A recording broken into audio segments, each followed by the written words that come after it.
ರಾಷ್ಟ್ರಧ್ವನಿ ನ್ಯೂಸ್ಗೆ ಸ್ವಾಗತ. ಹಗಲಿನಲ್ಲಿ ಪ್ರೇಮಿ, ರಾತ್ರಿ ವೇಳೆ ಗಂಡ, ವಿಚಿತ್ರ ಬೇಡಿಕೆ ಹೊತ್ತು ಠಾಣೆ ಮೆಟ್ಟಿಲೇರಿದ ತ್ರಿಕೋನ ಪ್ರೇಮಿಗಳು. ಪೊಲೀಸರ ಬಳಿ ದಿನಕ್ಕೊಂದು ವಿಚಿತ್ರ ಪ್ರಕರಣಗಳು ಬರುತ್ತೆ. ಆದರೆ ಇಲ್ಲೊಂದು ಪೊಲೀಸ್ ಠಾಣೆಗೆ ಬಂದ ದೂರು ಕೇಳಿ ಖುದ್ದು ಪೊಲೀಸ್ ಅಧಿಕಾರಿಯೇ ತಲೆ ಮೇಲೆ ಕೈ ಹೊತ್ತು ಕೂರುವಂತಾಗಿದೆ.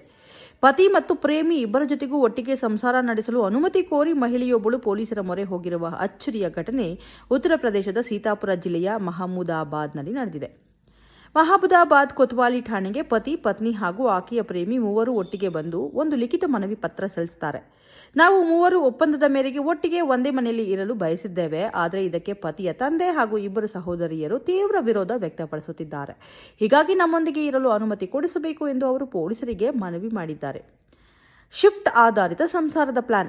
ತಮ್ಮೊಟ್ಟಿಗೆ ಇರುವ ಯೋಜನೆಯ ಬಗ್ಗೆ ಪೊಲೀಸರಿಗೆ ಮಹಿಳೆ ವಿವರಿಸುತ್ತಾಳೆ. ನನ್ನ ಪತಿ ಹಗಲಿನ ವೇಳೆ ಕೆಲಸಕ್ಕೆ ಹೋಗ್ತಾರೆ. ಆ ಸಮಯದಲ್ಲಿ ಪ್ರೇಮಿ ನನ್ನೊಂದಿಗೆ ಇರ್ತಾನೆ. ರಾತ್ರಿ ವೇಳೆಗೆ ಪ್ರೇಮಿ ನೈಟ್ ಶಿಫ್ಟ್ಗೆ ಕೆಲಸಕ್ಕೆ ಹೋದಾಗ ಪತಿ ಮನೆಗೆ ಬಂದು ನನ್ನ ಜೊತೆ ಇರ್ತಾರೆ ಎಂದು ಸಲೀಸಾಗಿ ವಿವರಿಸುತ್ತಾಳೆ.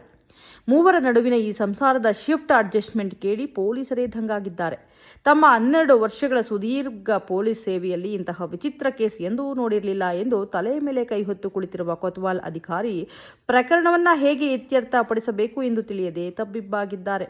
ಸದ್ಯ ಈ ವಿಚಿತ್ರ ಪ್ರಸಂಗ ಸಾಮಾಜಿಕ ಜಾಲತಾಣಗಳಲ್ಲಿ ಭಾರೀ ಚರ್ಚೆಗೆ ಗ್ರಾಸವಾಗಿದೆ.